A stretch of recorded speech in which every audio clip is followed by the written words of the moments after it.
Okay, welcome to part 2, year 9, where we're going to have a look at the idea of a scatter diagram, okay, and the idea of correlation.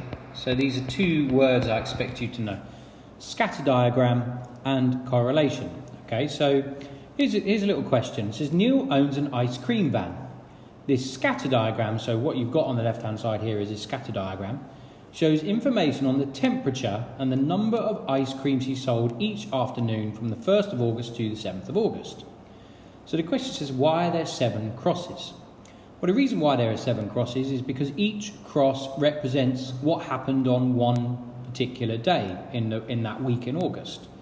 So, for example, when the temperature was 20 degrees C, the number of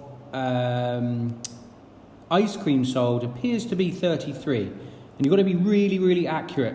That seems to be 33. Okay, when the temperature was 24.5 degrees, that's 24.5, then the number of ice cream sold seems to be 48, so on and so forth. So each one of these crosses represents a day from the 1st of August to the 7th of August. So it says on the 8th of August, it was 21 degrees C in the afternoon and he sold 40 ice creams. Plot this information on the graph. So at 21 degrees, that would be exactly here. You've got to make sure you do it right. Each little tiny bar is representing 2 tiny bars is representing 1 degree C. So 21 degrees, he sold 40 ice creams. So that is exactly here. So that's your answer to part B. So that's how we plot the points correctly, okay? Now it says describe the correlation between temperature and the number of ice creams sold. Now this word correlation is very important, okay? It describes the link between temperature and the number of ice creams sold. Now hopefully you can see from the diagram what's going on. As I increase the temperature, I sell more ice creams. That is because it is what we call a positive correlation. Positive correlation. Now, another thing we need to know is whether the correlation is strong or weak. So that is really saying how good is the relationship. Okay, now basically the idea behind that is the tighter these points are to a line, the stronger the correlation, the more the link tends to be. Okay, so let me just open up a new page just so I can explain exactly what I mean by that. Okay, here is some data that is strongly positively correlated. So we'll call this variable A, this variable B. As variable A gets bigger, so does variable B, and it's making quite a straight line. Okay, so this would be a strong positive correlation. But we could have a weak positive correlation. So again, 2 variables, variable A and variable B. Is positive, but you see they're not really making a nice tight packed line. All of the points are not going to be very close to a particular line. Okay, so this is what we would call a weak positive correlation.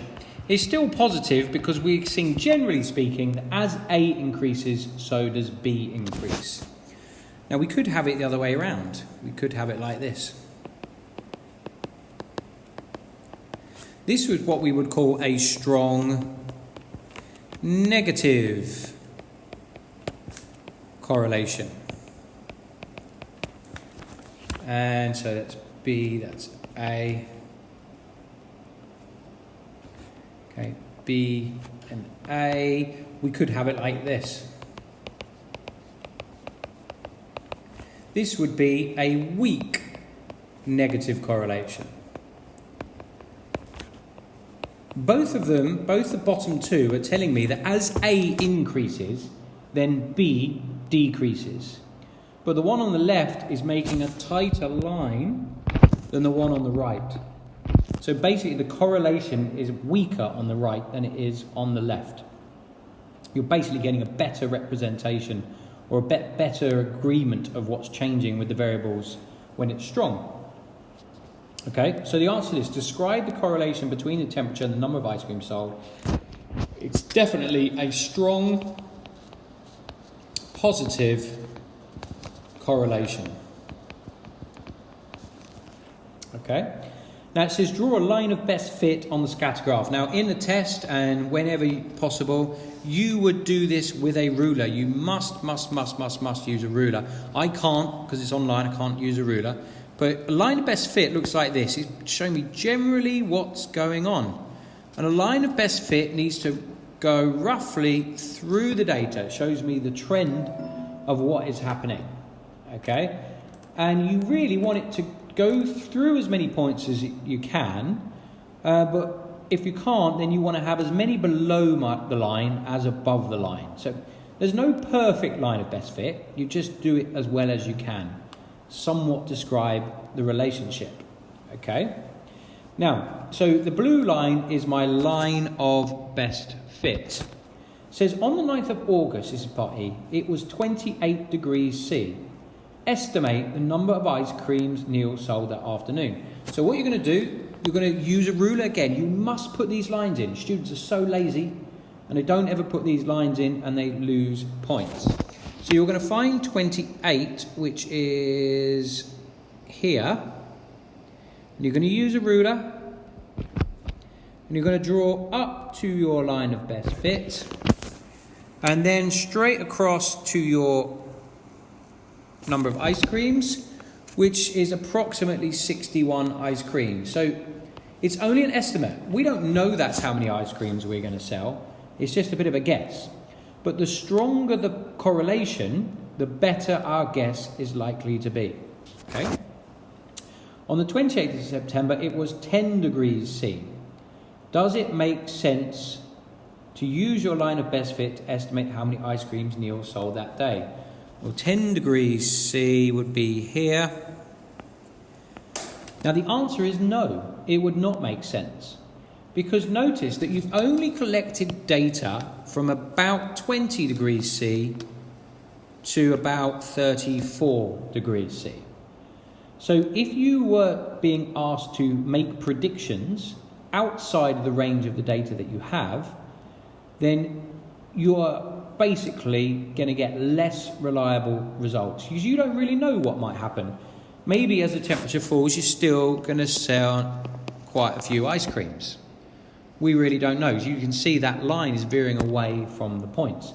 But because we haven't taken any points, we really don't know what's going to happen at that point. So we basically shouldn't use that line. We need to collect more data if we want to know what's going to happen when it's 10 degrees C. Okay? Right, so here's some questions. Which of these best describes the correlation here? Okay? Definitely a strong positive correlation. We can put a line pretty well through that. Okay, what about this one?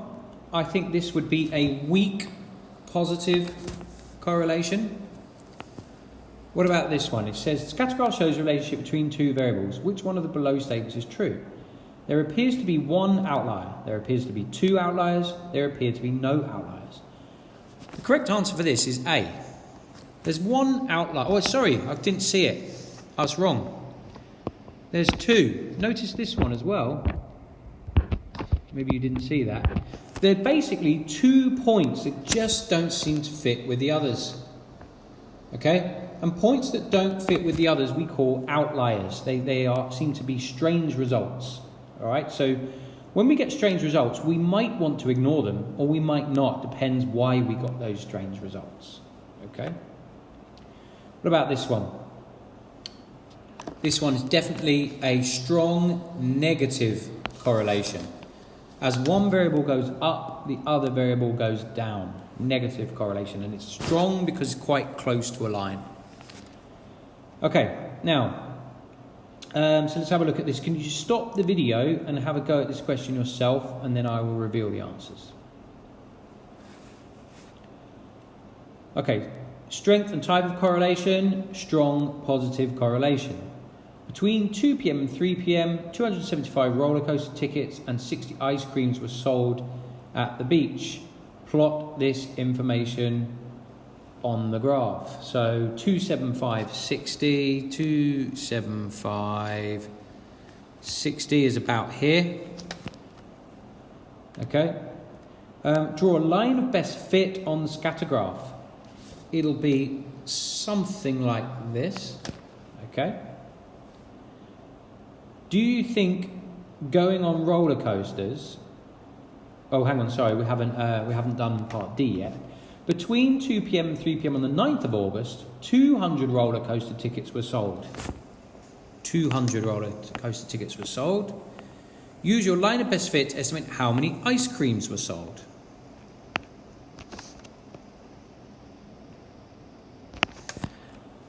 Okay, and I think what, maybe 45? Let's have a look. Oh, they've said 42. Obviously, it depends on your line of best fit. There's not going to be one answer that is correct for this. As long as you've done a line of best fit and you've done these lines. This is what lazy students don't do. They don't draw these lines in, and you lose marks for not having done it.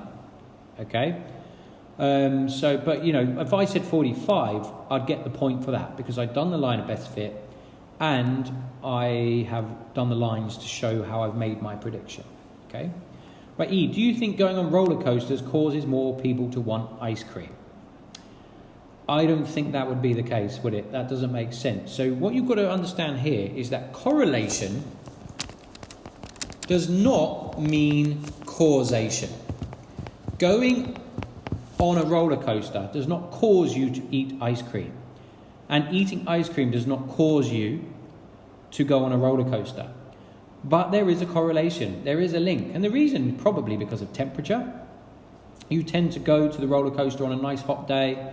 And because it's a nice hot day, you also want an ice cream. So things can be correlated, but they're not necessarily linked together that closely. They might be linked by a third variable. Actually, weirdly enough, the murder rate and ice cream sales are highly, strongly, positively correlated. That's simply because when you get hot, you get cranky, you get tired, you're more likely to kill somebody. And also when you get hot, you're more likely to eat an ice cream. But that doesn't mean that eating ice cream causes you to do murder. And it doesn't mean that murderers like ice cream. Okay, there's a third variable that links those variables together. Okay, so there we say. No, hot weather probably causes more people to visit the beach, resulting in more roller coaster tickets and ice cream sold. Okay, have a go at this one. Stop the video and have a go. Okay, weak negative correlation for this one. Oh, what happened there? Click graph to reveal. Okay, there's the extra point that we needed to draw. Okay, and another student missed the test and took it later. Could you use this student score and a line of best fit to make a confident estimate of the amount of time they spent watching TV previous week before taking the test? Well, if you had a line of best fit like that, what do you notice? All of these points are very, very far away from that line. So any prediction you make is likely to be unreliable. You know, if you've got someone that spends 12 hours watching television, well, the line of best fit would say this. You actually got two students, one that was like this and one that was like this. It's just not reliable. Your prediction is not reliable because the correlation is weak. The stronger the correlation, the more reliable any predictions you make. Okay? So no, because the correlation is very weak. So it's not going to be reliable. Okay, what about this one? Stop your video and have a go. So describe the strength and type of correlation. Strong positive correlation.